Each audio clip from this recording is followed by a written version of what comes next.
Indrani, please go ahead. Stop sharing your screen.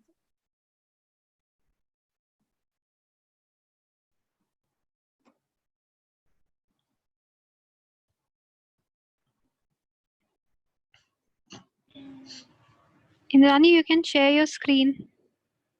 Unless Mr. Ajaz stops, I won't be able to. Let him stop first. Yeah, thank you so much.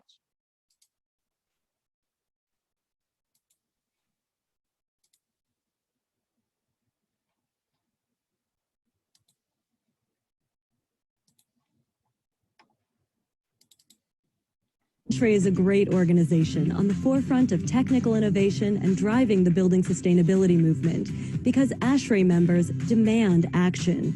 They crave the interaction and sharing of ideas.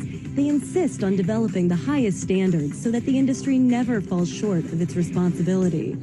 ASHRAE members believe in ASHRAE. ASHRAE is a big part of the solution for the energy consumption problem around the world. The green building standards that are being created today, ASHRAE is at the core of what's being done. I really believe that ASHRAE is the place to be if you want a sustainable future. We are the future of ASHRAE. We are ASHRAE. We are ASHRAE. I'm the future of ASHRAE. You can be the future of ASHRAE.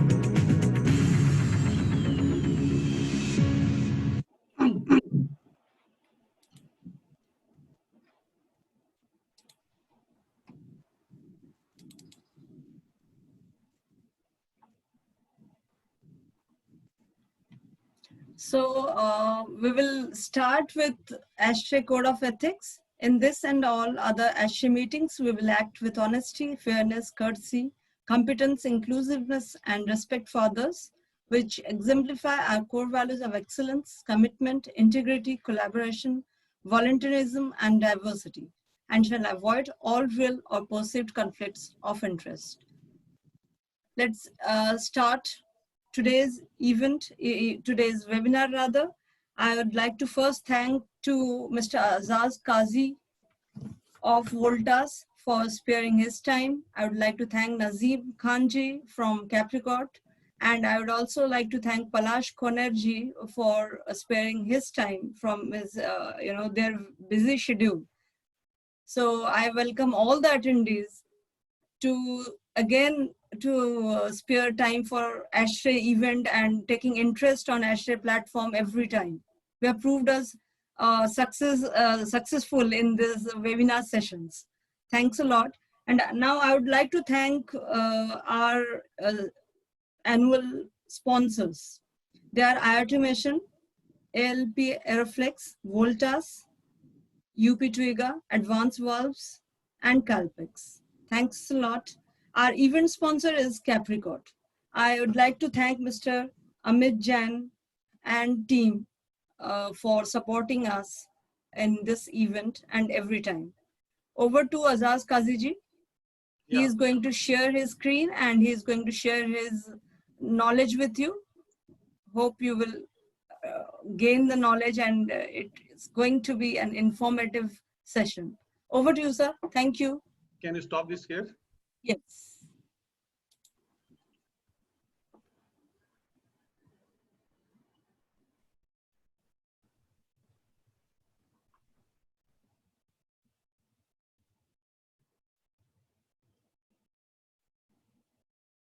Can you see the screen?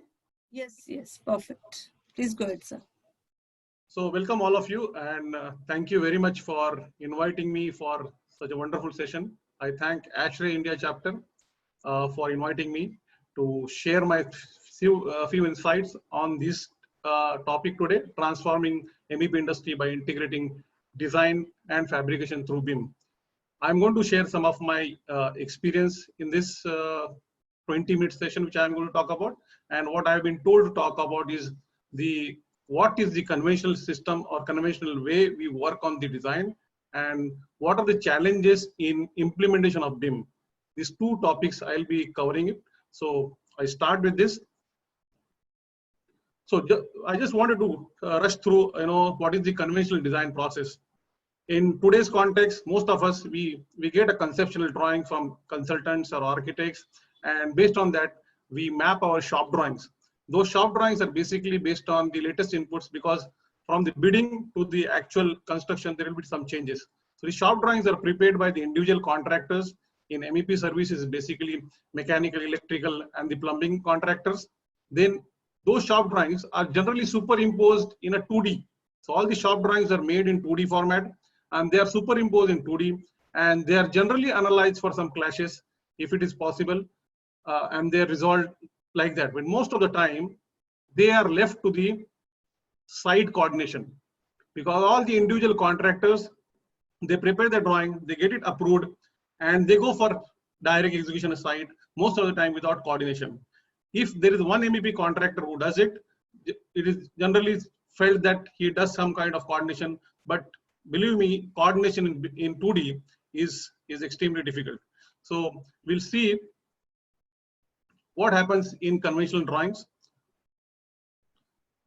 I have taken an example of 3 services here. One is the HVAC drawing, which looks like this in a 2D format.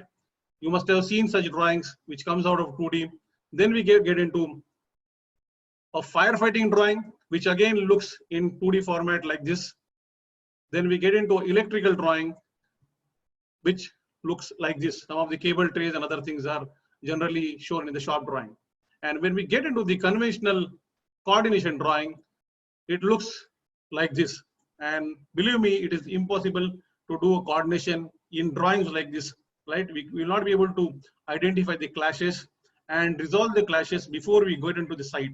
And that's the major headache today in any of the site. And that is where the introduction of BIM comes into picture. But look at this drawing, and if you look at this section of this drawing, it will be very, very difficult to coordinate on this drawing. And most of the time, as I said, the coordination happens at site, and then the things start getting, disputes start getting there. So what are the challenges we face in 2D drawings? One is difficulty in coordination. Obviously in 2D, a lot of limitations are there to coordinate the drawings. And because of that, the next thing happens is disputes at site during execution. If there are multiple contractors working, they will have disputes, because who goes first becomes the king in that case, and he will not budge. Then the second person will have to compromise, and then the dispute starts. That actually ends up into multiple reworks, and these reworks are not required on site. These reworks have larger impact on a project completion, and these reworks actually yield into considerable loss of time and resources. The multiple reworks will lead to a time delay, which will impact your project. It will also have an impact on cost, because time is equivalent to cost. And the most important thing in this is the quality. I believe most of us are from MEP background, who are generally hidden from the false ceiling. If you somehow get time and look at above the false ceiling, what happens, you will not know what is there on top of it. So it is extremely difficult. It becomes a firefighting kind of work, but somehow things are managed and hidden by false ceiling. And that's the reality with the conventional drawings and the conventional approach with which we work on a project. So that's the few challenges. Another important thing about shortcoming of drawings, the 2D drawings, is we will be able to take as an input for doing the heat load calculation if you talk about HVAC, but we will not be doing heat load calculation in the drawing itself. And taking those inputs is also tedious, right? From the 2D, take the inputs of areas and the heights and the shadows, other thing is extremely difficult. That is not that difficult in BIM.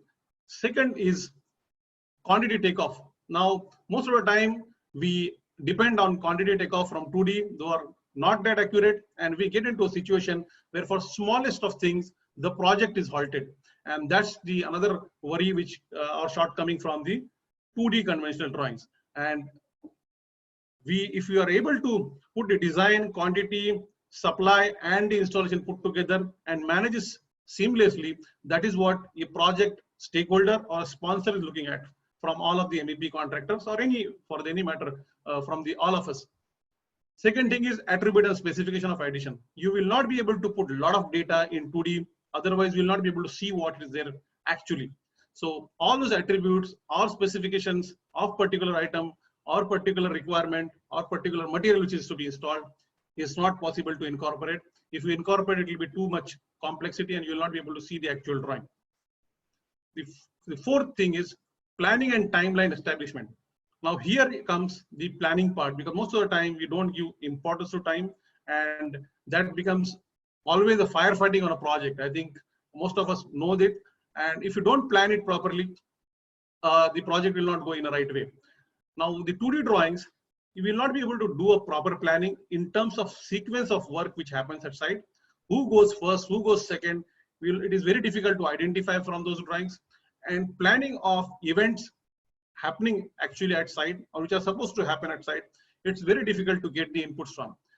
All those 4 parameters which I am talking right now are easily available in the platform called BIM, right? And these are the benefits of BIMs. I have just cut out 4 or 5. Whatever shortcomings we have seen earlier are the benefits which are covered in the BIM. The first, this thing is saving. Now remember I talked about, the time delay. Time is equivalent to cost. Cost has and also has an impact on the quality of the product which we deliver. Savings can be done by proper planning, by avoiding reworks, by avoiding disputes at site, and that's one of the major advantage which comes out of BIM. Second thing, if there are no reworks, it is better for the project. The disputes are lesser. The coordination, instead of happening at site, can happen on the drawing board, and that is very much required, because we cannot leave everything to site. The level of competency available site is also another area which we have to look at. And if you give such complex drawings and complex issues at site, it's little difficult to attain at site. Efficiency, with the greater efficiency, we can shorten the project cycles. We can avoid a lot of disputes and a lot of actually time which goes into resolving the issues at site rather than working out the productivity at site. So we spend a lot of time resolving the issues at site which could have been resolved at the drawing board, and then we lose a lot of time, and our focus then gets shifted to this resolution rather than the creation. Creation means the production of actual work, and that's another important factor here which we note. Quality, as I said, any reworks, whatever you do, will have impact on quality, and with this I think we can ensure the whatever is designed or whatever is being planned is being executed.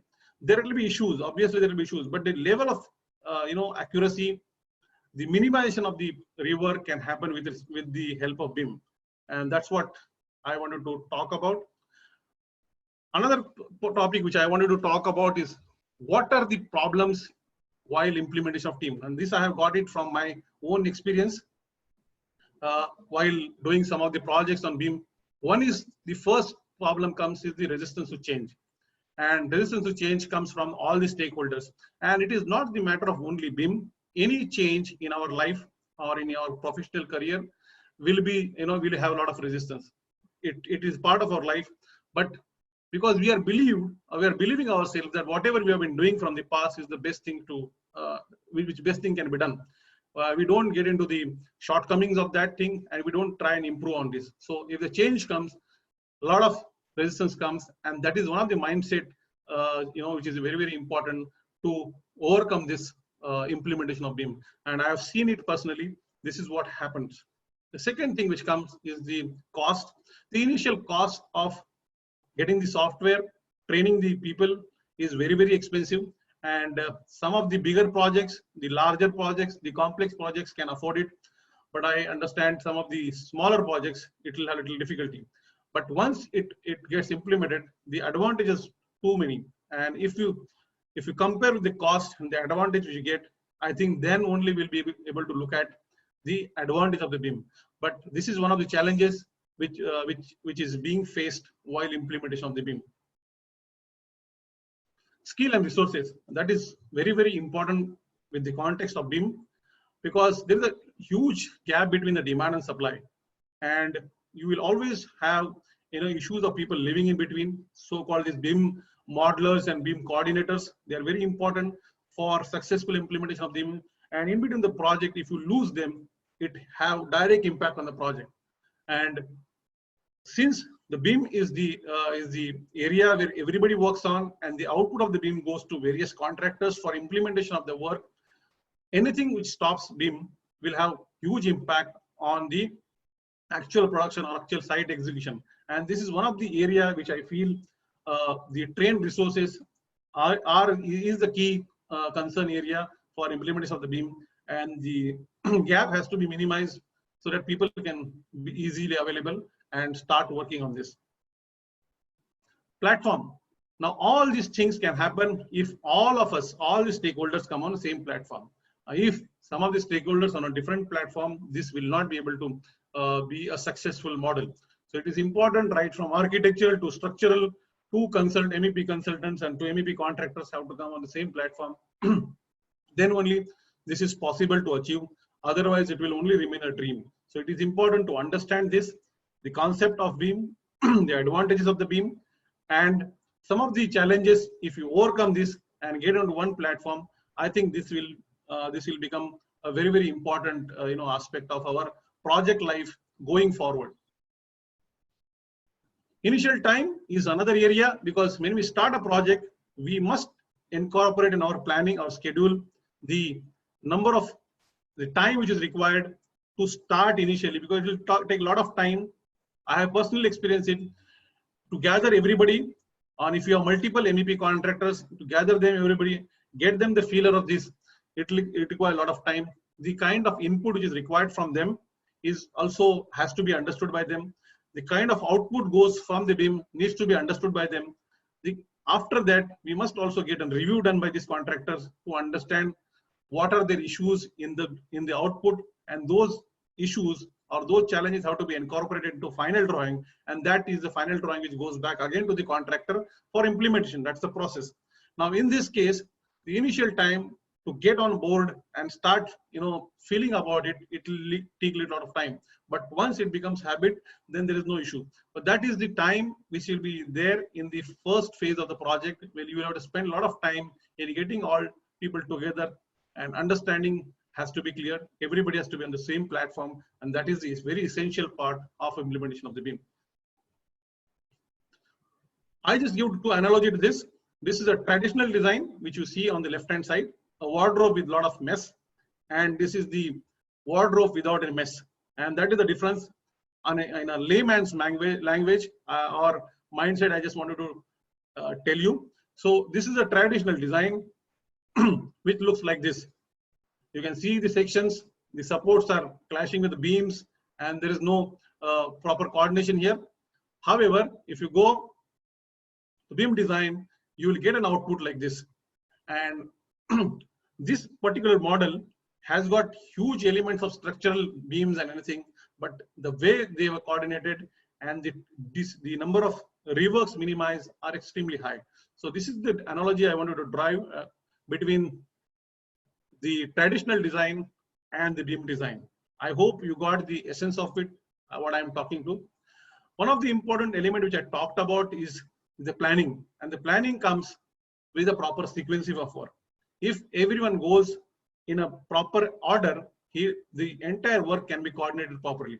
This is one of the example of a chiller plant from one of the project, where the entire chiller plant was done in a BIM. I'm going to show you the exact pictures also.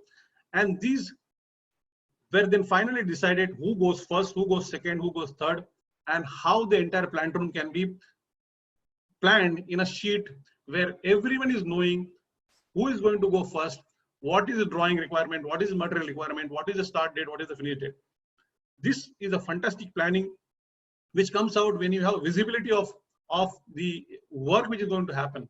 You cannot have visibility with 2D drawings, and you cannot have such kind of planning comes out with the help of 2D drawing. So BIM gives this kind of planning, and BIM helps us to get to the planning. Everybody in this process, if it is a different contractor for all these elements, can plan the resources accordingly rather than getting the resources and remaining idle.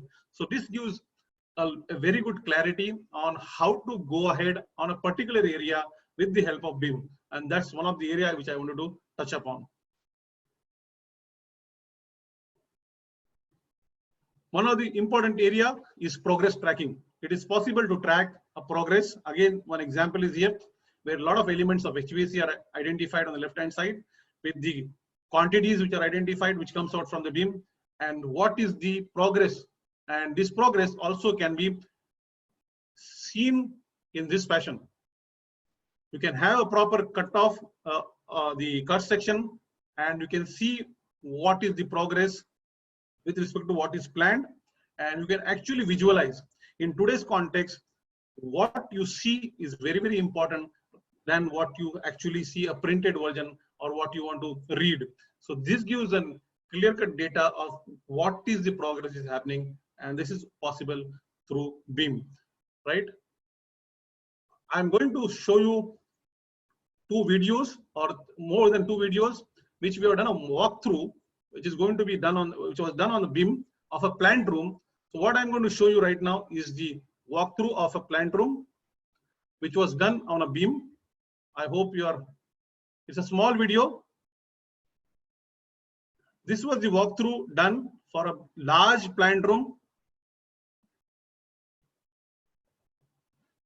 where you can visualize everything.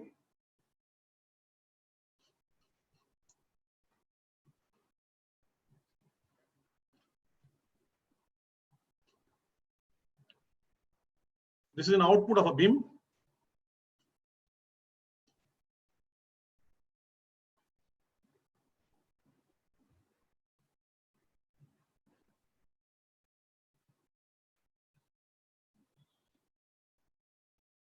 So I'm going to show another walkthrough for the same plant room.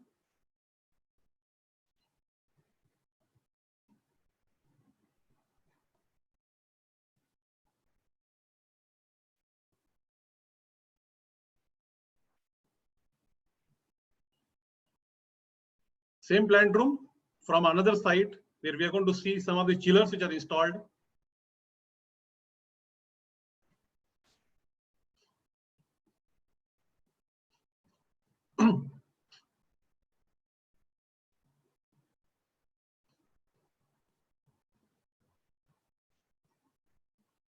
A little longer video, but it will give you, in this section, you can see the number of chillers, the pipes, the cable trays, everything is properly maintained. You can see on the both sides, the chillers are there, the pipes are interconnected. And this is the walkthrough which was done prior to installation. And this is how it looks, the corridor looks too, right? And now I'm going to show you some of the same walkthrough I'm going to show you right now of the installed platform. You will find a resemblance very, very effectively here.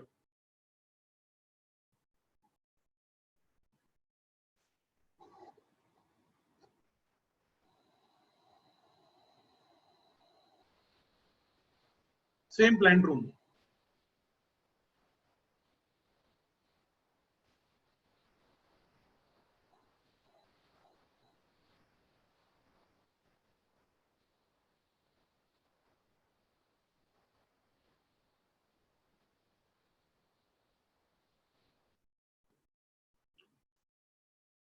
One more view from the same plant room. The same chillers we have seen in the BIM model. You can see the chiller on the both sides. The installation of the pumps. You can see those pipes which we have seen in the corridors. These are the chillers. And this is the corridor of the chillers.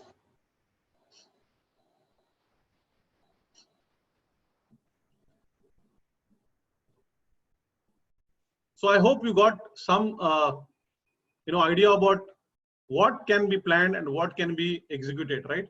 And some of the same plant room which we have got, you can see the nature of complexity which was involved here. Some of the photographs here. Some of the photographs of installed plant room. This is how they look. You have seen the electrical panel which was shown in the walkthrough here. And these are the output of a BIM. One of the important thing which I want to talk about was, in the whole process, with the help of BIM, we could get around 50 to 55% of the work done outside. And that's the prefabrication we could manage outside, which was not possible without BIM, because we got at multiple locations, a lot of work happened outside. We got it inside and manage it inside. Because if you know the resources requirement and the availability of the resource is a key critical area in any project. And the kind of model we operate in India, which is subcontract model, we do not have any control of getting the right resources.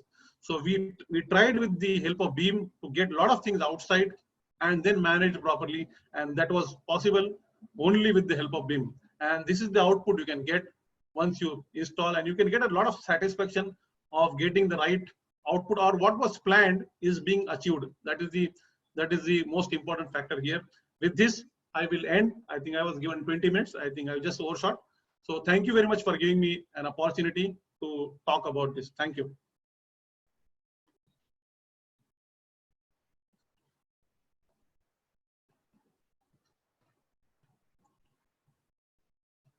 Indrani? Indrani, you are on mute.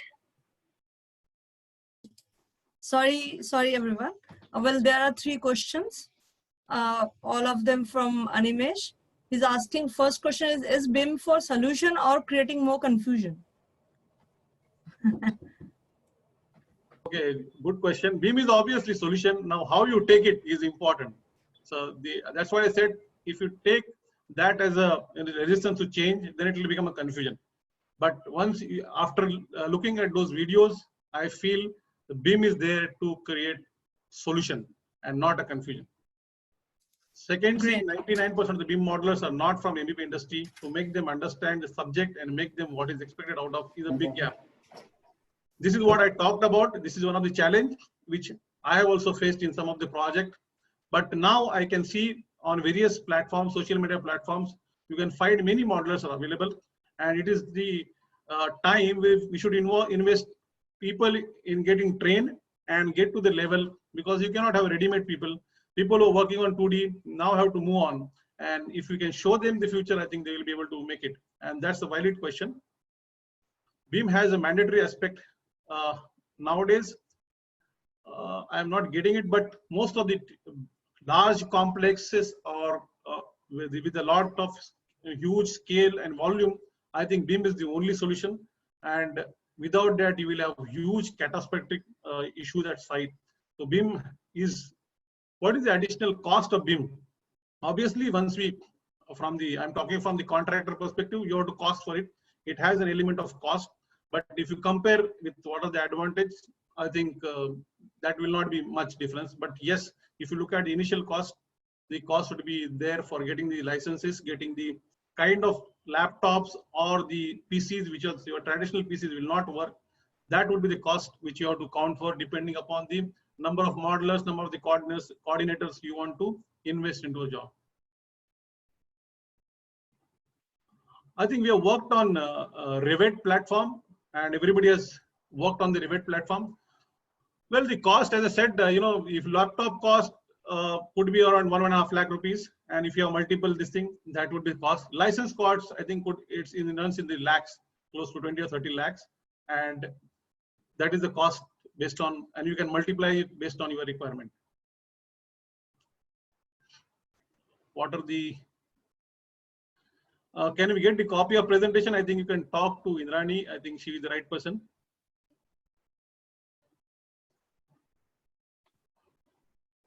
MEP contractors such as Blue Star Voltas are least bothered about engineering. They are only focused on building BIMs. It's a issue-based thing. I don't want to get into this. It will be project to project.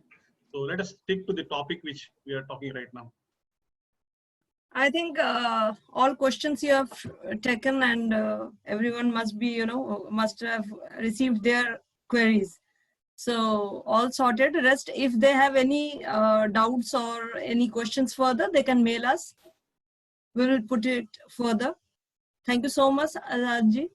Now I would request Mr. Palash Koner to come over and share his screen.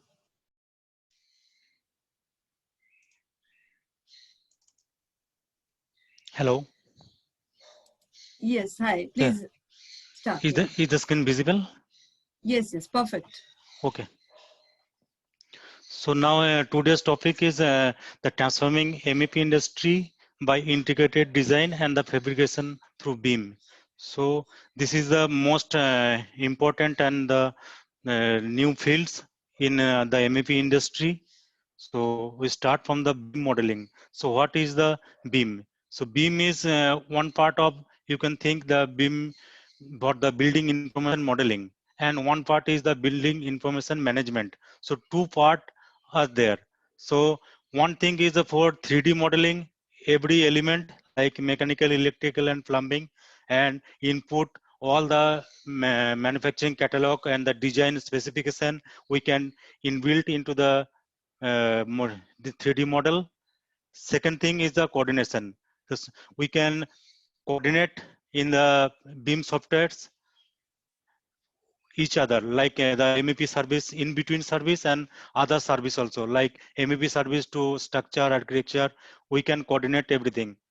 And next thing is the management. So management process, we can use the different software, and we can insert and merge these two things into the scheduling, project scheduling, and the site consentment. And another thing is a drone deploy. So drone capturing data. So in the BIM, what's the process? Like BIM modeling, doing some project like 10% doing, and the estimate the site construction projection there. So we can merge two things, and the site data from the drone capture data, we can merge this data also into the BIM field. So we can describe that how much progress will be there or how actual there. So we can convert everything. So next thing is the level of detail. So like when we start any MEP project from the conceptual design, this is the LOD 100, then the 200. So 200 means the approximately the geometry in 2D lines. So before BIM, we use this by AutoCAD or something 2D drafting softwares or manual drafting.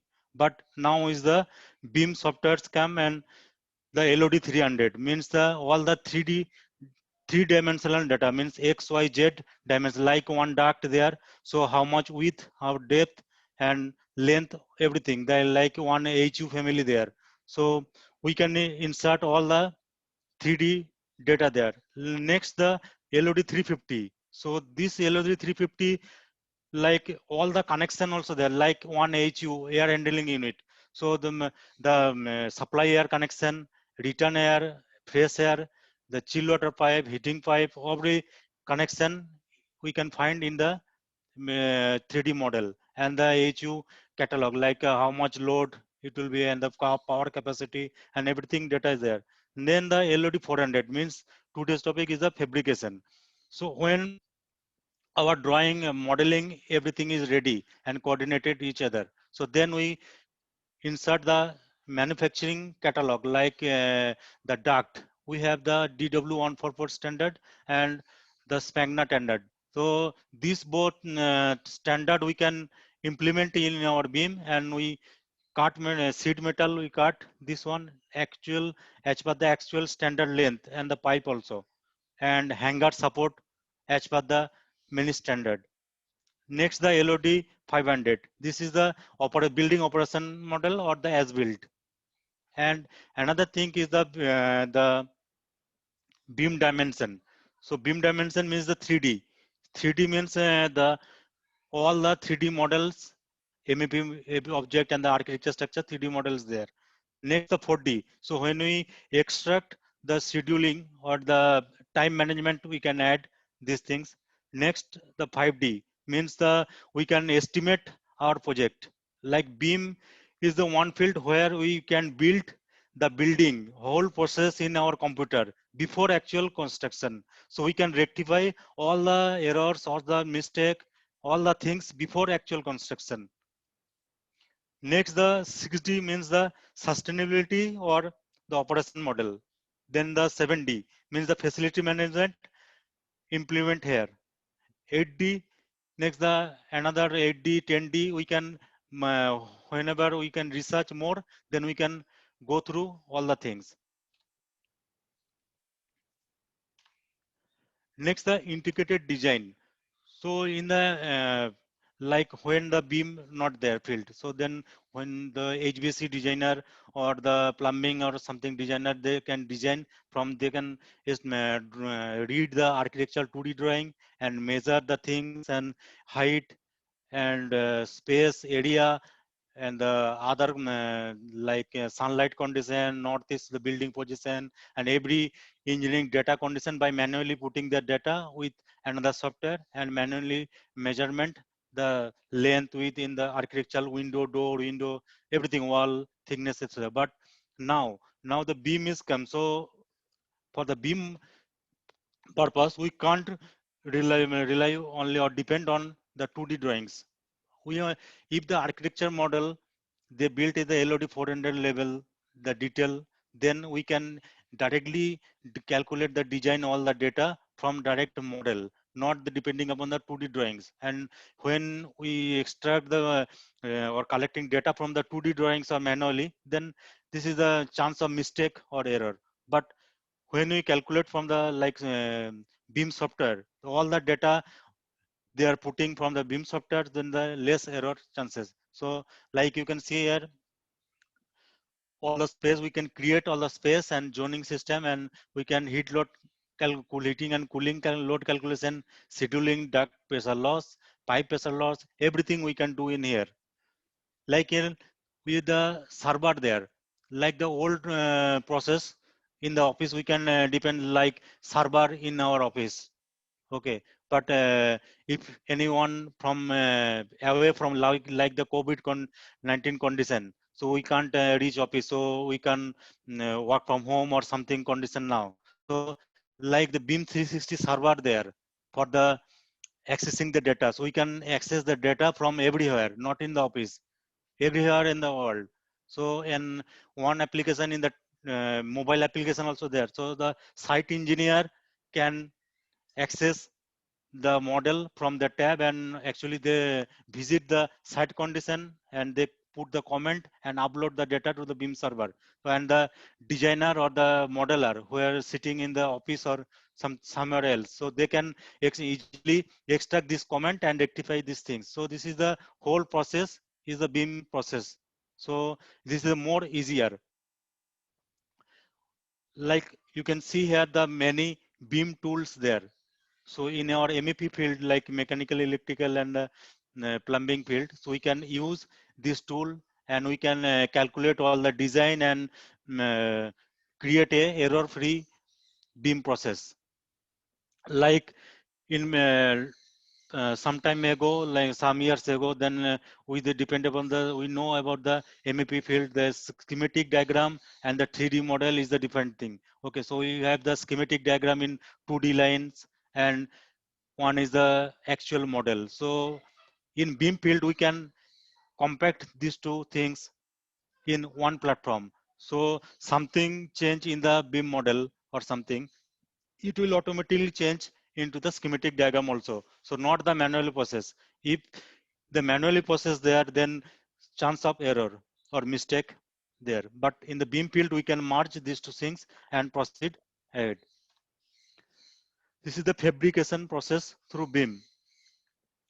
We use different software in the fabrication process for the BIM, and this is the digital fabrication uses the digital information to the facilitate the construction and the material to the assemble things. So like suppose in one building like this the ducting and everything is there, so this data fabrication data actually extract from the model, and this is going to the some CNC machine, camducts, different software there, so they can easily extract the data from the model, and it's going to the actual fabrication factory, and all the ducts, pipes, and everything prefabricated, and they are come from the factory and to the site, and they only they install. So in this process, we can avoid many things like material, like uses of the material. We can minimize the wastage, and we can speed up the process to using this fabrication process. Now, this is the how to work in the workflow. So 3D design model to create the 3D architectural, structural, and the MEP model. And the engineers, they are designing everything. And the modelers, they are modeling this information into the 3D model. After that, this the integrated workflow continues to the soft drawing and report automatically transferred to the fabricator materials information system. So the shop floor production and the shipping activities.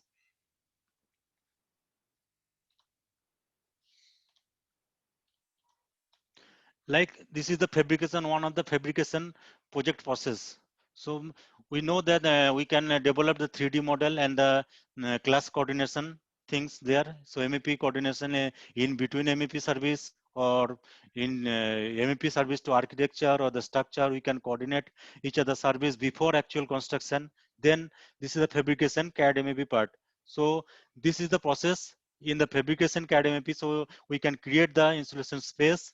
So download different parts from the manufacturing catalog. Many of the manufacturer, they are creating the Revit model according to their manufacturing catalog, and it is available in their website. So we can download these things in our actual model. So this is the error free and actual model. And then the applying the new parts in the Revit is the edit product list, fabrication settings there, and the some of the Revit add-ins also available for the fabrication process. Next is the hanger support and the MEP installation. So when you go to the for the installation part, like our 3D model coordinated and soft drawing created. After that, how we install the service. So we can sequence the service, which service to be installed first and which service less. So you can see here we have the coordinated model and the hangers also there. So in the in our BIM model, we can insert all the data from the SMACNA and the DW1 form standard. So how much distance we need, what type of hangars we need, and how we hang the service. Like some cases you can see here the from the structure slab we can hang our service. Here the steel structure available. So we can put our hangers on the steel structure. So this is all the planning we can fix in our BIM before installation in the site. So if we complete any project in the BIM or in our computer, so if this is the error free and this is completed by the things, so it must be completed by site also, like the builder shock. So in our all MEP field, we know the builder shock, the void we need in the structural wall or the structure slab. So in the 2D drawings, or if I put the manually slips and it's not coordinated, then we can after construction any structural wall or structure slab, we can in the site when we want to construct the service, then we need here some holes for passing the service. So we can call the drill, and we can drill the service. So this is the most error method, like if we drill the any wall or slab after is constructed. So this is the more cost, and second thing is the design purpose. So we don't know the how the river in the river structure in the concrete there from the outside. So it will be the danger for the building also. So before construction, if we coordinate everything, the MEP model, every service in the BIM model, and the void and everything, we can put in the model and we can easily transfer to the structure team. So structure model, if they're doing in the different way or different office, so we can extract all our voids and slips and send them. So they can insert their model and they can put in their model, and they can put the slips in the structural wall or a slab. So you can see the real life. This is one of the model. We put the yellow slips here, and this is the actual site. So they can, when they construct the before construction, so they put the all the slips. So this is the easy way, and this is the benefit of the beam. And you can see here the when we put the slips here, so we put the center line of the elevation and the bottom elevation also. So the side guy, they can easily, when they constructed, they can easily put the slip. Next is the advantage. So this is the most important topic in our MEP industry today. So it's helpful for the all the things, like it can provides actual design information, collaborative approach towards the various service, enhance the design quality, increase the productivity, and record all the changes. It the better cost and time schedule construction, and the minimum tolerance, and enhance the safety measures. So it will help the all the team, like the design team, they can create and update the BIM, performs the analysis, use a 2D documentation. Even if we model in the 3D and coordinate everything, we if we on the site, the layman, they need the 2D drawings there. So we can easily extract the soft drawing from the BIM model. And the BIM model, if we model everything, so if any the site guy, they need the section anywhere, so they can easily extract the section from the BIM model anywhere. But when it will the 2D drawing or something, the section, it can be developed by the different way. But in the BIM model, we can extract the 3D view, 2D drawings, sections, everything in one platform. The construction manager also, it will be help them, and the contractors, and the contractor also, they can be benefited by this BIM things, and the owners also. So we can add when we the asset management things also in our BIM project. In the future, so the future of the BIM is a very important. So like other country like Europe and Middle East, they can all like developed the BIM things in their construction many times ago. And the India, in the Indian project, now they are using the BIM in the real project, like the BIM things in the, we can things the management, all the things in the field. So thank you, and it's session for the question. Yes, Palashji, please take the questions. Yes.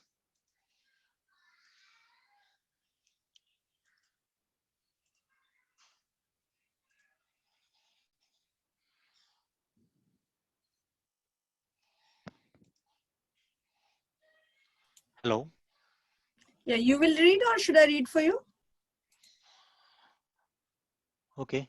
So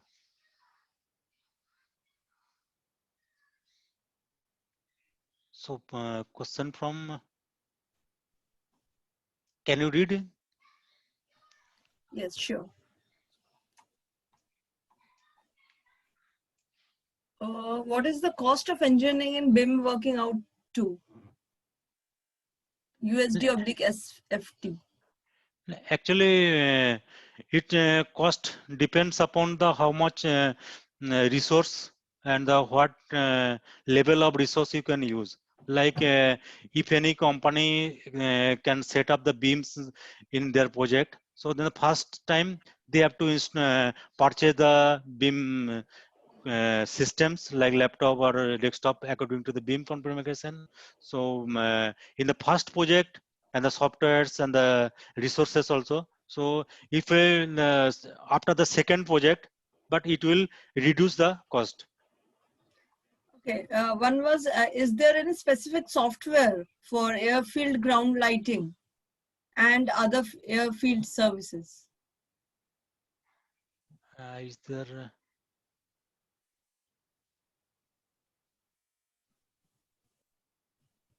So I think this. You're not supposed to answer, yeah, I think, because yes. Yeah, I have no idea this Yeah, question.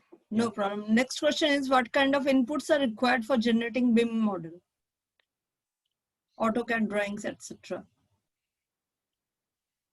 Actually, we can input from the designer, the consultant. The one thing is to if they provide the 2D design drawings, or some if they send some markup or in PDF, both way we can get AutoCAD or PDF. Or if the input or not available there, so if the design data and the design method we know, so then we can direct model the MEP service in the architecture field. Okay. Is there any similarity between Primavera 6 and BIM? No, actually the Primavera is a for the 4D software, the scheduling system. So we can merge these two things into our 4D schedule. When you extract the 4D things, then we can merge the BIM model and the Primavera project schedule into the one things, and the 4D model will create. Is it possible in BIM 360 to develop Revit model from structural design models like Tekla/STAD without any loss of details? No, actually the Tekla also itself in the is a particular BIM developed Revit model Tekla. Yes, it can be possible. Okay. Next is normally along with design team, there should be someone is scrolling. There should be BIM modelers, or the same designer should do the modeling. It's up to the consultant, I think. Yeah, it's up to the knowledge. Up to If the knowledge. if the designer have the BIM knowledge there, so they can model. Mhm. Okay. Now actually now the as per the industry requirement, the BIM is necessary. So every engineer, designer, modeler should be know the BIM. Okay, what is the difference between fabrication modeling and normal routing? And what is the benefit of them? Actually, the normal benefit if you in the room, if you draw a duct, so it should be the 1 meter, 10 meter, something long. But it's not as per the specific like SMACNA or DW144. But in the fabrication process, it will split the duct as per the standard, like 1100 length or something. The pipe is a 3 meter. This standard we can split one by actual things. Okay. Next is, what are the inputs for BIM modeling? Inputs always for from the BIM design, the MEP design, or Okay. the AP, the good architecture or structure, the design base, the concept design need. Can we use LiDAR point cloud for BIM designing? Leader point. No, it is I think in the point cloud. This one we can use the point cloud database and we can model the BIM. Is software varies from project to project for the building and pharma project? No, software is the same. The BIM software is the same. Okay. Can you import STAD model in BIM software? Yes. Okay. Can we use BIM in Snag Points, which we have at site?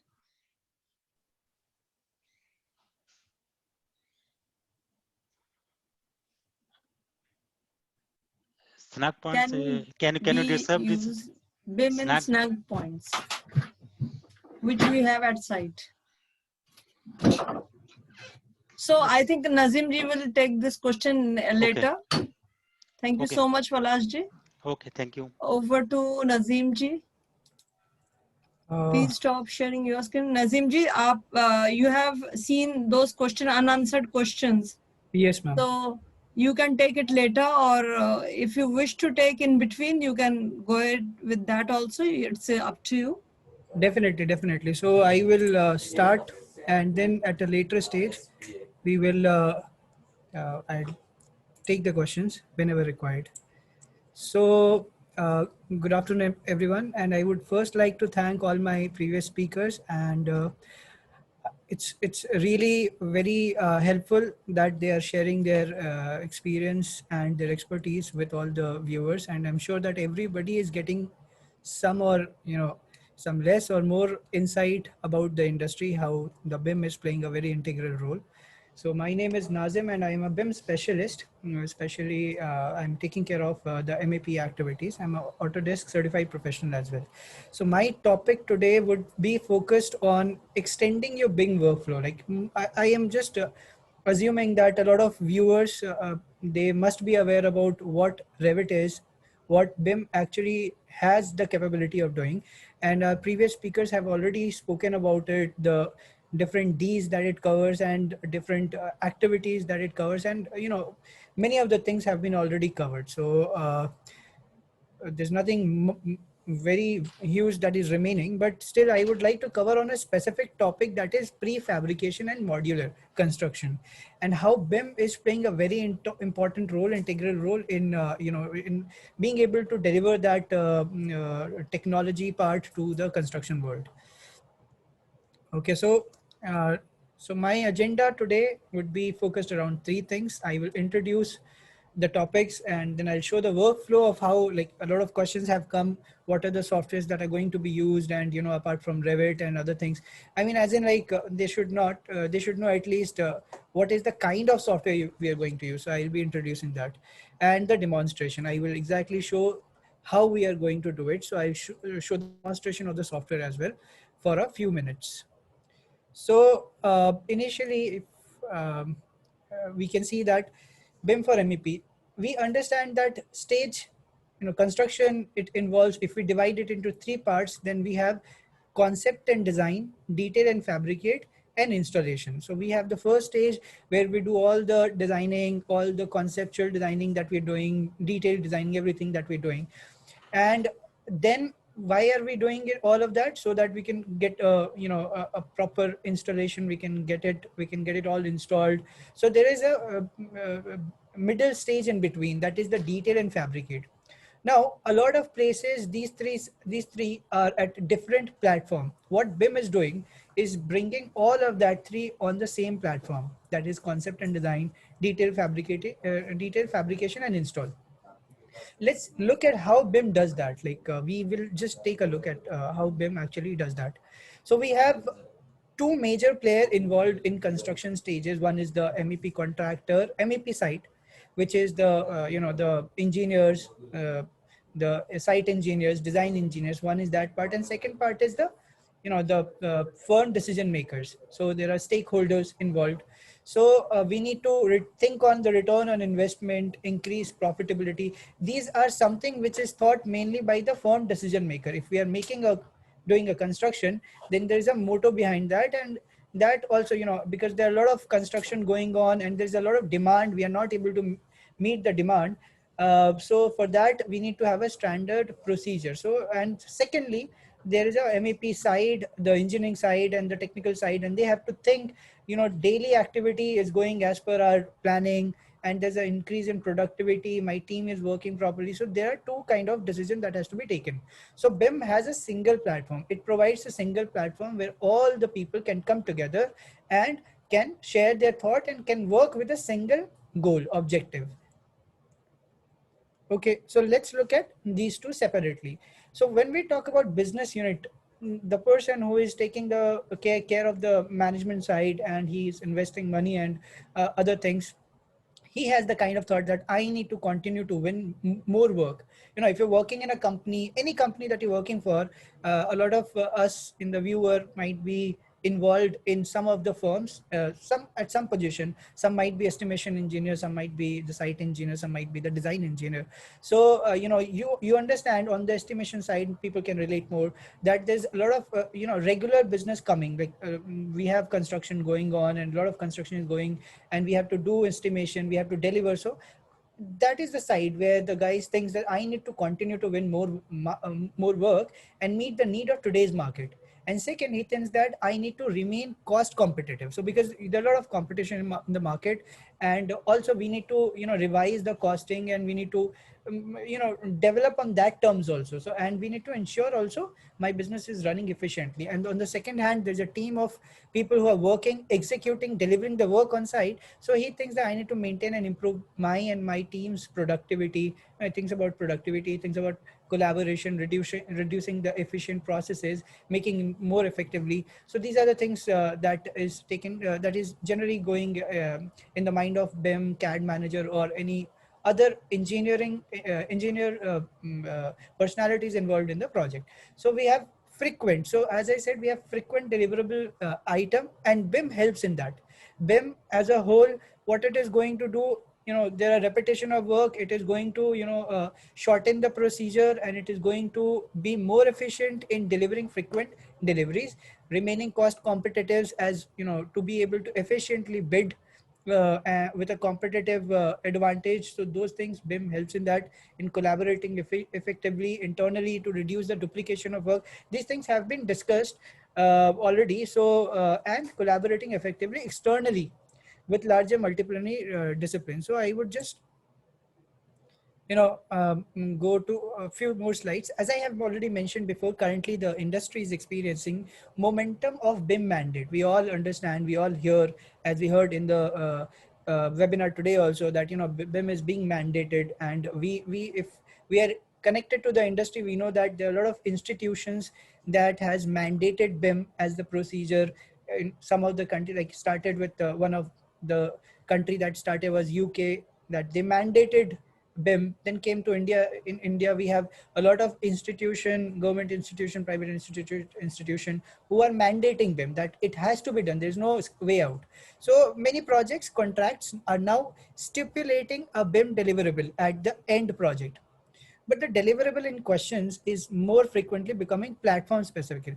How can technology help you meet this growing trend and help your business meet the need of today in the market? So we need to understand the flexibility between the system for gradual training of workforce without decrease in productivity, interoperability between platform like the estimation engineer, and then we have a design team which is doing all the design work and simulation, analysis.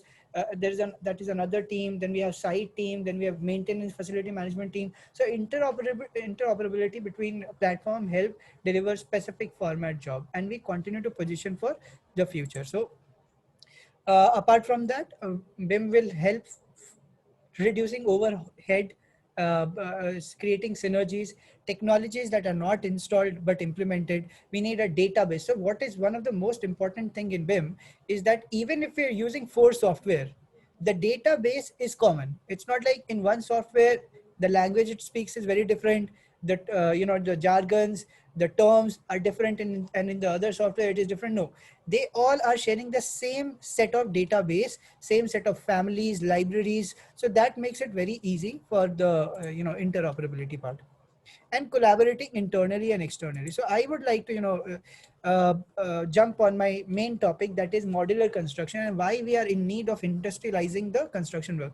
I mean, this is not something that is very new to most of the viewers. You might already be aware about what modular construction does, but a lot of us has a notion that modular construction is something that has to be followed in architecture and structural discipline. But when it comes to MEP, we are not so much liable for doing this. No, this is a myth, you can say, or this is a misconception, you can say, in the industry. We need to overcome that misconception.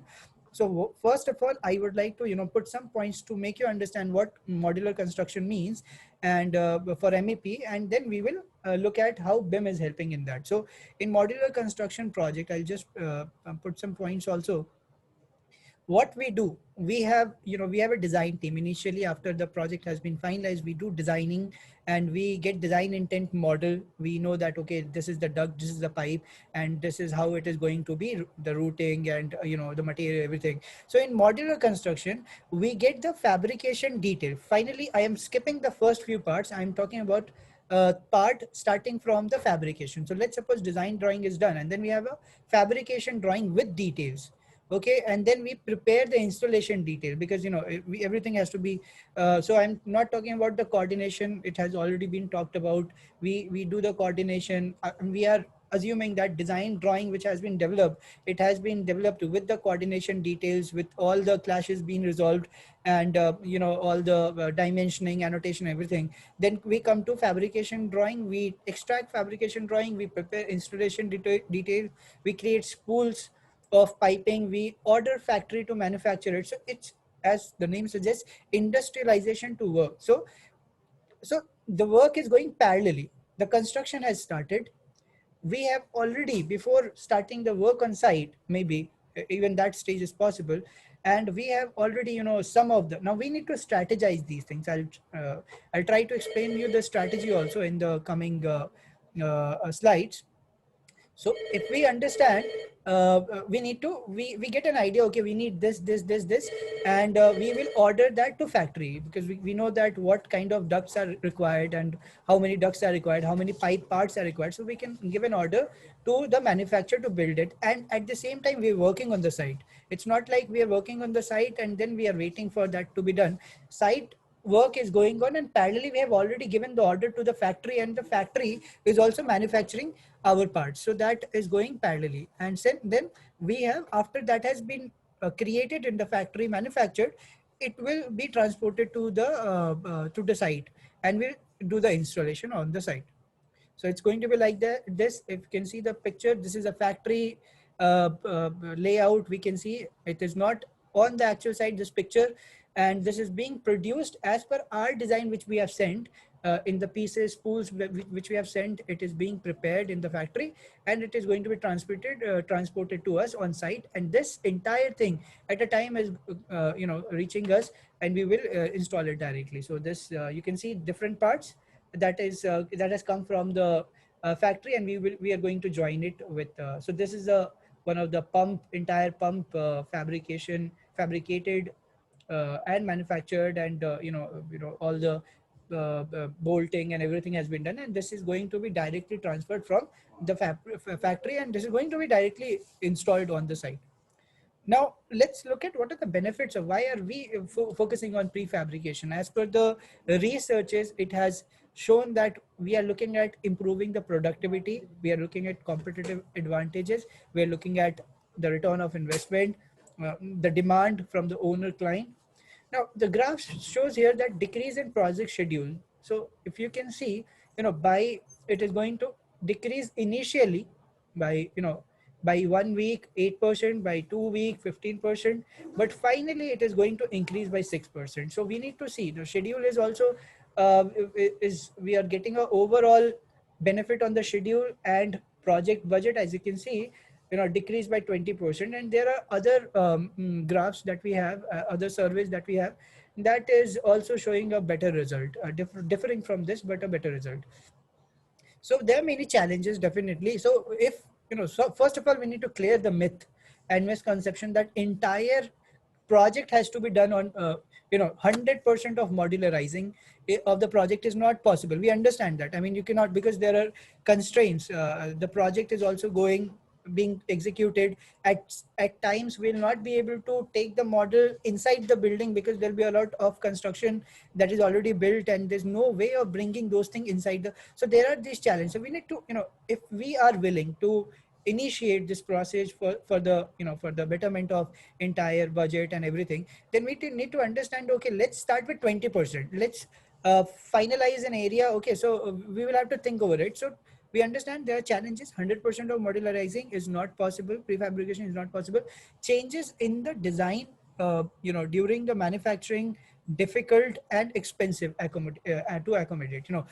That is something we need to. That is why we are saying that we need to work on our designing strategies, so that we do not make last minute changes, and we need to that is why we have to strategize it, so that it is not going to be a negative impact on our entire project. So geography, location of the factory is important. Specific dimension or loading limitation due to transportation constraint. Nature of construction industry has multiple stakeholders. This also becomes a very important challenge. The increased demand for very effective coordination and communication among the participant. Like I said, it has to be very, very good communication has to be there, and manufacture quantity of the prefabricated component is essential to meet the cost effectiveness. So this is important. And why BIM for modular construction? Maybe I'll come back to this slide again, but before that I'll talk on the workflow. So what are the various important workflow? We're defining the workflow. What is the roadmap? So we all understand, we have discussed it now, that Revit is a very important part for starting. So everybody starts at Revit. Mostly, I'm talking about majorly, a high percent of majority, most of the people will start their design day one on Revit. So you're working on Revit, you're developing a design model which you have intended for designing, And let me discuss it in a further slide, and then we'll go to another. You'll take this data that you have created.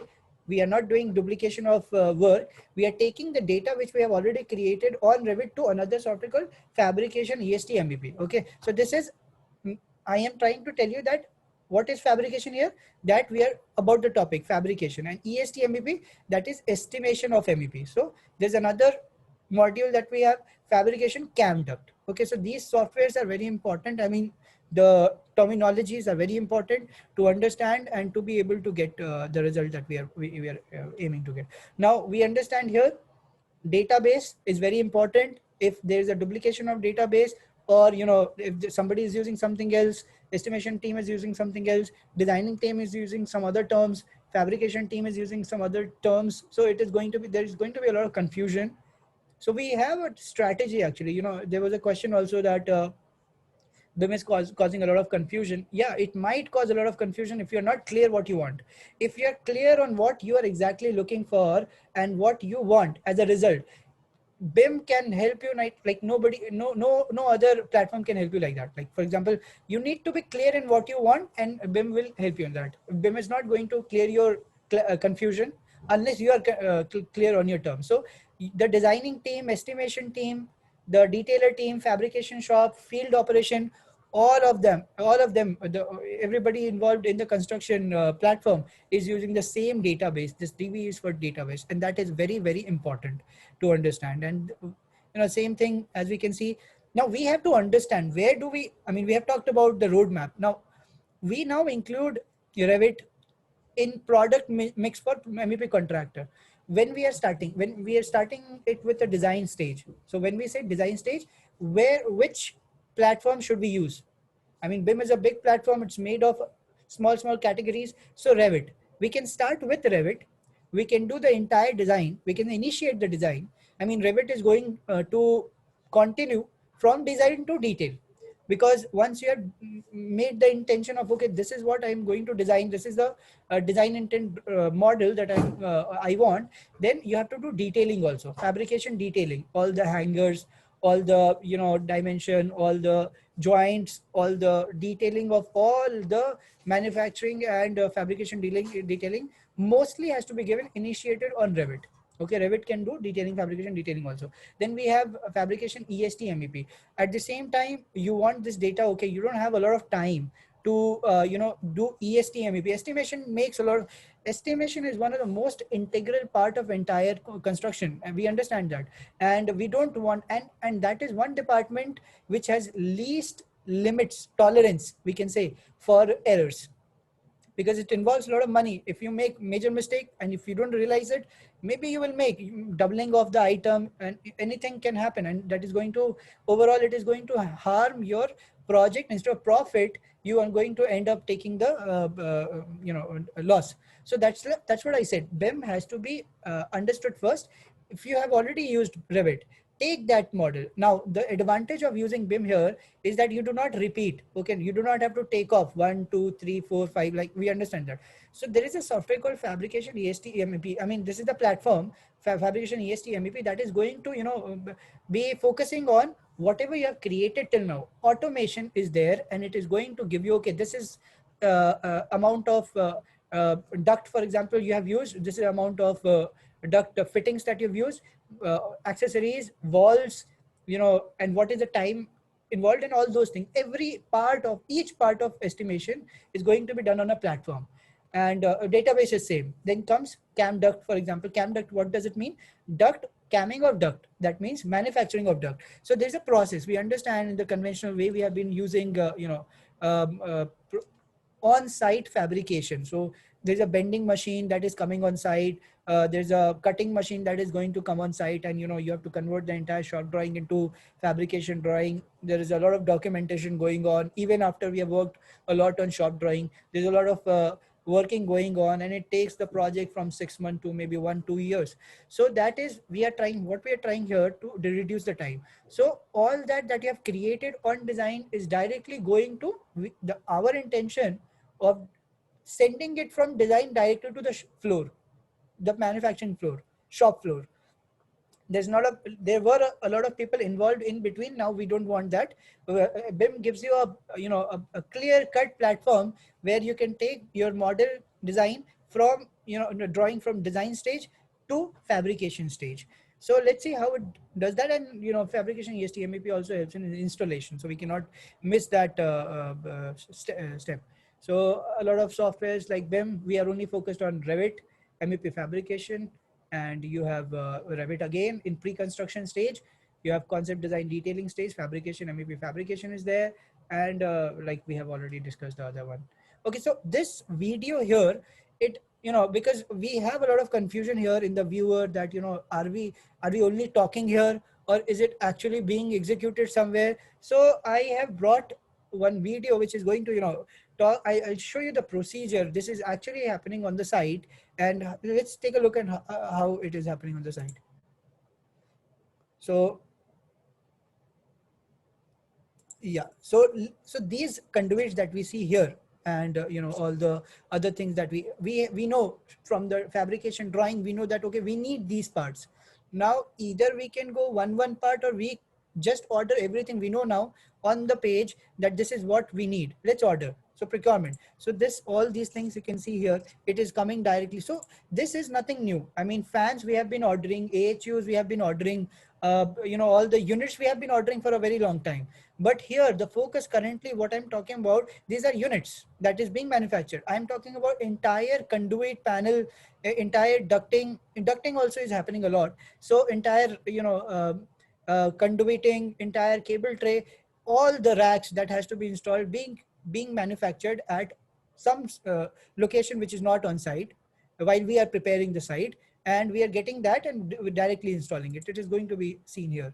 This is something which we already know. This is also part of prefabrication. But here, like you can see, this part we are doing the entire conduiting outside, and we are just installing it. You can imagine, like a lot of us might have an idea and would have seen sites. You would understand the amount of time we are going to save in this procedure of making entire conduit rack outside and then installing it. Yeah, so this entire thing is already fabricated, and we are just going to install it. It might be on site right now. As you can see here, it is done on site, but it can be off site also. There are a lot of companies that are doing it, the job. You give them drawing, they will give you the product. You don't have to do a lot of job on, that is going to ensure site also. Here, BIM comes into role. Exactly, BIM, I hope you know that you can also access the BIM softwares on the mobile. So there are mobile apps also. So like BIM 360 is one of the, so this BIM 360 here, you can see, you do not need to have, big laptop and computer and big memory. So you have that image, that drawing on your phone, you can see it, being executed on site. Any problem, you spot it immediately. So that is very important. So this is the involvement of BIM. So you know exactly what you're looking for. You're constantly from the design stage, you are directly, you're saying, are we going correctly? Is there a problem? All those things. So we are constantly working on the software from the design stage and we're seeing it on the execution also. So this, I hope you can see this.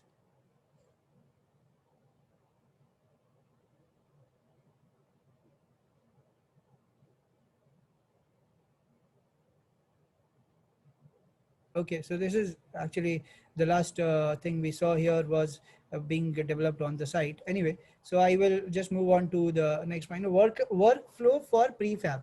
So we understand, if we talk about involvement of BIM in prefabrication, we have a model we have already seen. I'll show you a demo also.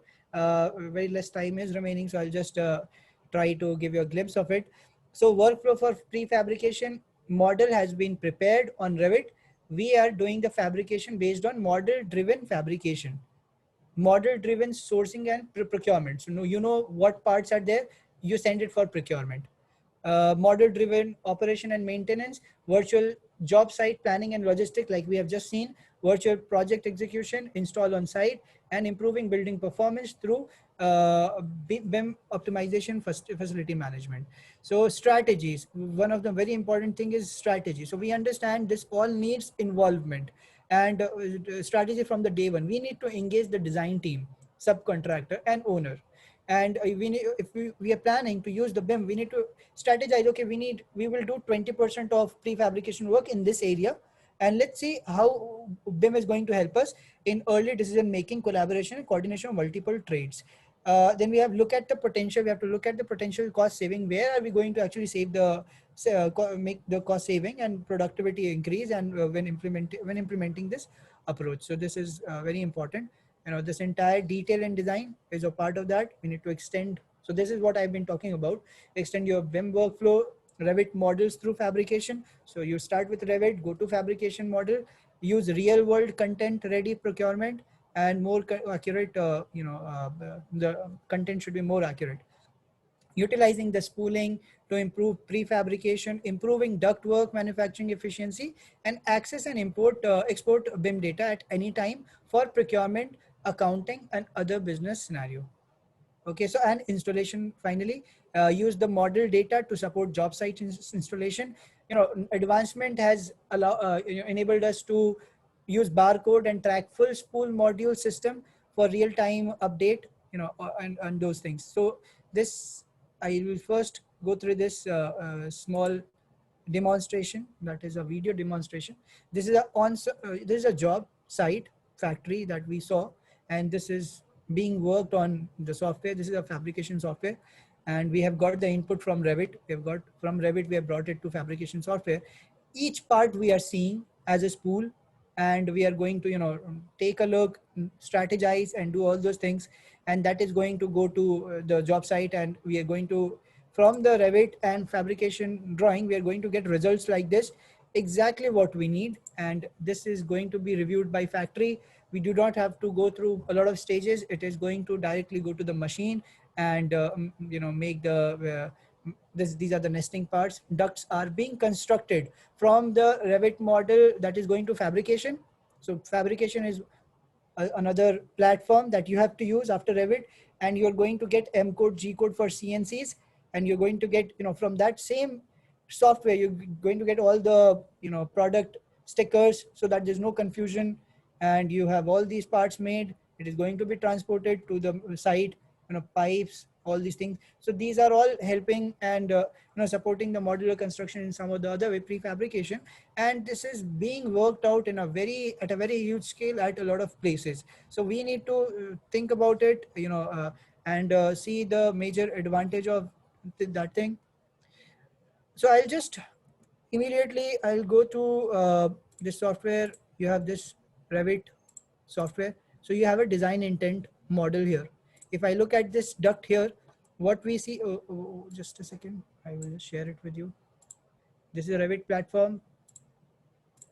So here we have this duct. If you look at the properties of the duct, we see that, elevations are there, systems are there, a lot of other things are there. What is this duct, supply duct, return duct, what are the flows that are there, dimension of the duct, width, height, everything, we can see that. But we cannot see what is the specification, fabrication. So we have a design to fabrication thing here. And when we use design to fabrication, we get a, final model like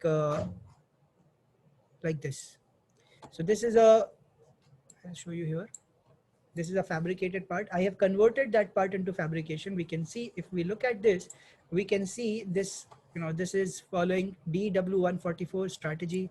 What is the material? What is the weight? What is the thickness of the duct? All those things. And we can, we can see optimize.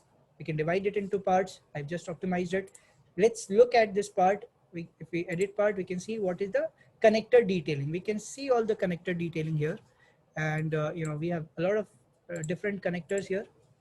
We have many connectors that are available for the people who are already aware about, duct. They know that there are many kind of connectors. So we have given this kind of connector here. And finally, what I would like to show here that, you can get all these values and you can select, you can filter it, and I'll just remove this. And what you can get, is fabrication data, pure fabrication. You can print the fabrication report, so you can see it is going to give us all the data related to what we need. So for fabrication, maybe I need this. Let's go to another component. We have this another component here. What is the dimension? What is the part? And all those things we can get it. We are not using any other software till now, Revit only, and from Revit only we are getting all these things.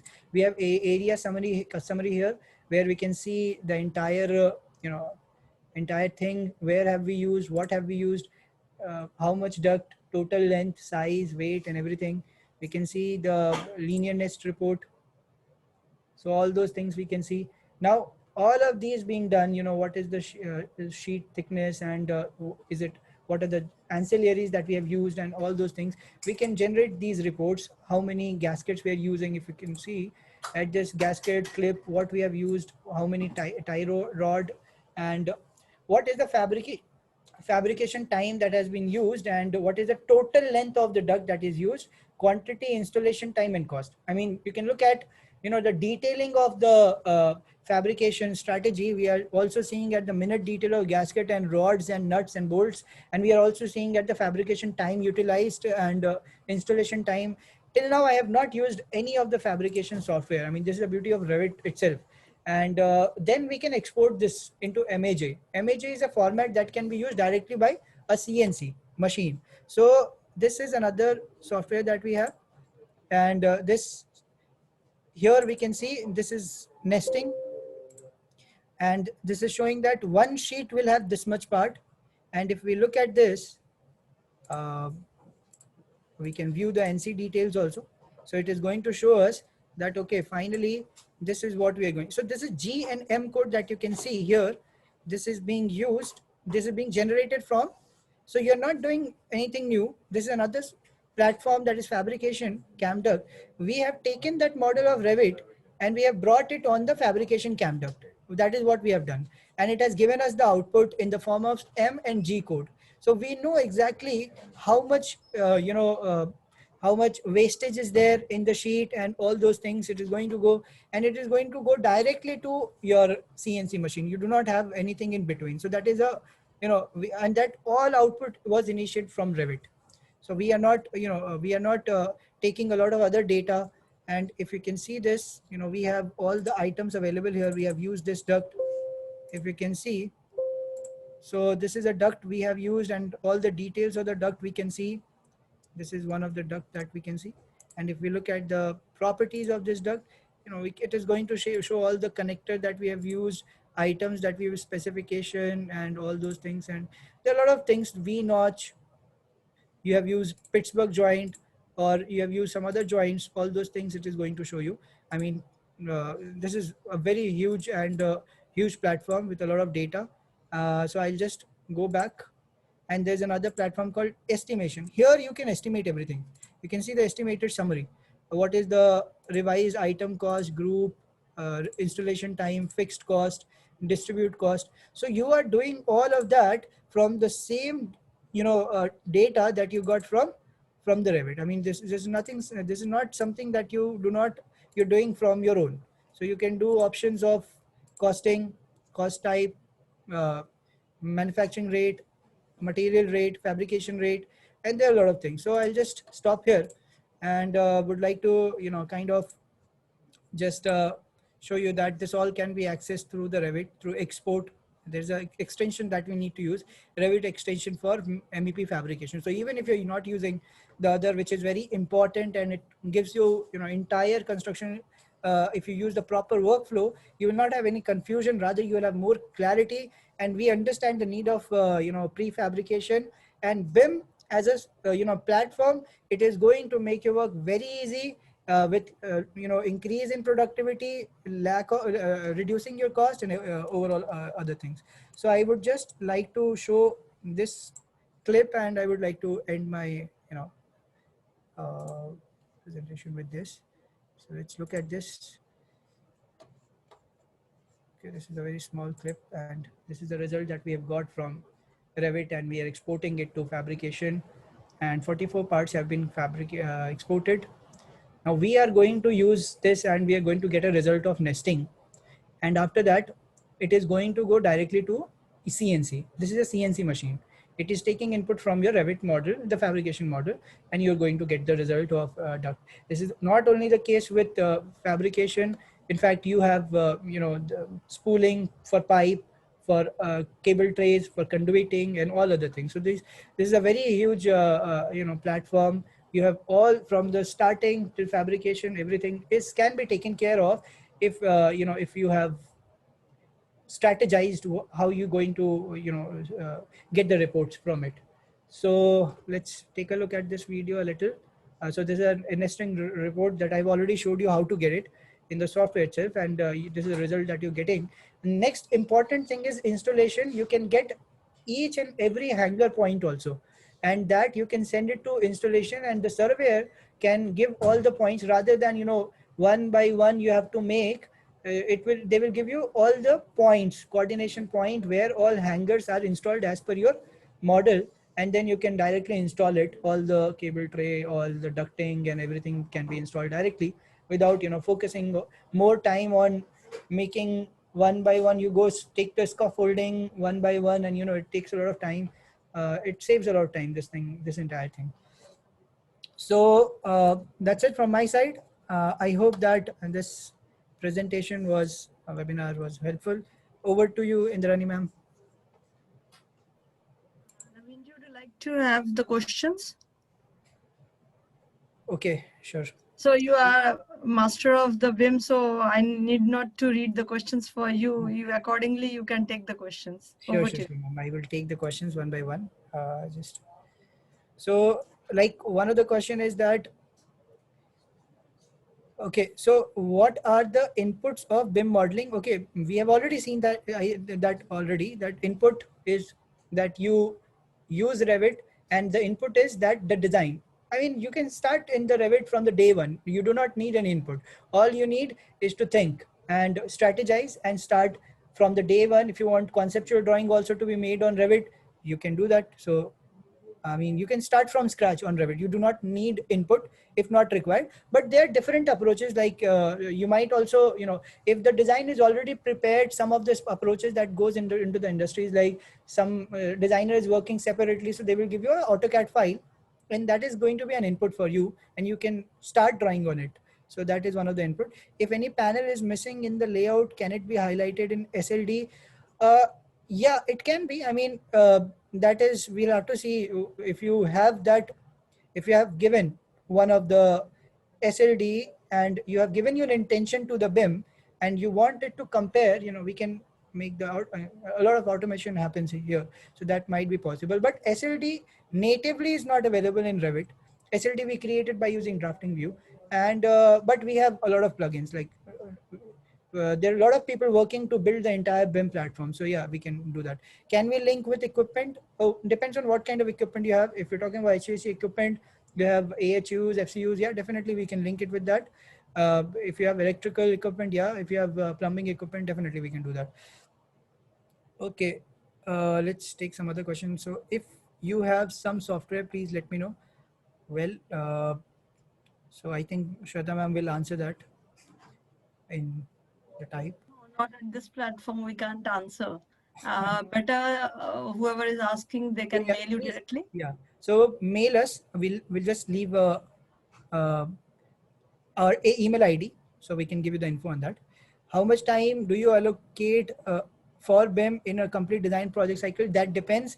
Are we starting today on BIM? If we are starting today on BIM, there's a total McLean curve which explains if I am adopting BIM today, then it might take more time for me today, but tomorrow it is going to save my overall time, because initially you are not aware about it. But if you have executed a lot of projects, definitely you're going to save time. As I've already shown, time is going to be reduced by at some time by 20%, by 30%, depending on how expert you are. So time is going to be saved overall a lot, depending on how expert you are. If in EPC contracting, how much successful BIM is, whether a lot of stakeholder, it is very successful. I mean, I do not need to speak for it. All the new projects big projects, I would just like to mention that, like, for example, most of the modern airports are using this, like DMRC is using that. So I'm just telling you that governments are mandating and using it in day-to-day life, like in the day-to-day project execution. It's not something which is not new. It's not new. What I'm talking about might be a little new, the modular construction fabrication, but BIM is not new anymore. I would say that. I mean, we have seen other people speaking. So you need to just read a little about it, definitely, or contact us. We can definitely tell you about it. How much modular construction is successful in India when owner keeps on changing the design? That totally, it's a long discussion. Strategy has to be developed. So is fabrication EST and fabrication CAMDuct is part of Revit tool or separate plugin? Software as a software, it is separate, but that software is available as a plugin in your Revit. So Revit has a plugin called Revit MEP for extension, MEP extension for fabrication extension. That extension is used to take the .rvt file to .maj file, and that maj file can be taken by your CNC, can be taken by your fabrication CAMDuct or EST MEP. So the two are different software that are a part of fabrication fabrication package. Challenge in using Revit in steel building. Well, we'll stick to the topic of MEP. I am not an expert on steel building. I think if some other speaker would like to take, but yeah, we are focusing on MEP. What is the plugin fabrication modeling? Like I said, we have this fabrication called Revit extension for MEP. I think I am sharing the screen till now, so I will just share the name here. Like you can see, Revit extension for MEP fabrication. This is the name of extension. You type it on Autodesk. If you're already using a AEC license or even Revit license, you will be able to use that. Well, BIM total replacement for all the design software? How this be helpful for monitoring the project? Yeah, I mean, in a short and crisp way, I would say yes. I mean, it's like I said, BIM is a platform. It's a collection of software. So BIM for construction industry it's a technology, and you can say, I mean, replacement of all the software. I don't know what other software you're talking about. Like Revit is one of the software. Then, like I said, we spoke about fabrication CAMDuct, fabrication EST MEP. So they are different software. Then we have other software also, Insight for other things. So yeah, it's a BIM is going to be, I mean, as per the experts, it's a future technology for the construction world. So I think one of the question was from can be seen this snag point our top management through BIM? If some snag point at site. Yeah, I mean, BIM 360 is used for that. BIM 360 is one of the software. I did not talk in detail.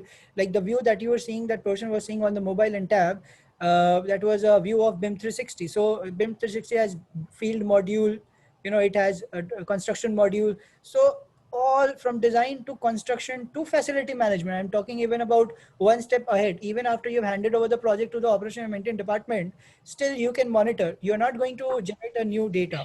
You're going to take the same data. In fact, there's a standard called COBE, which is used for this thing. So COBE is one of the main reasons of developing COBE standard in BIM is to assist the facility management, the operation and maintenance management. So is that all, ma'am?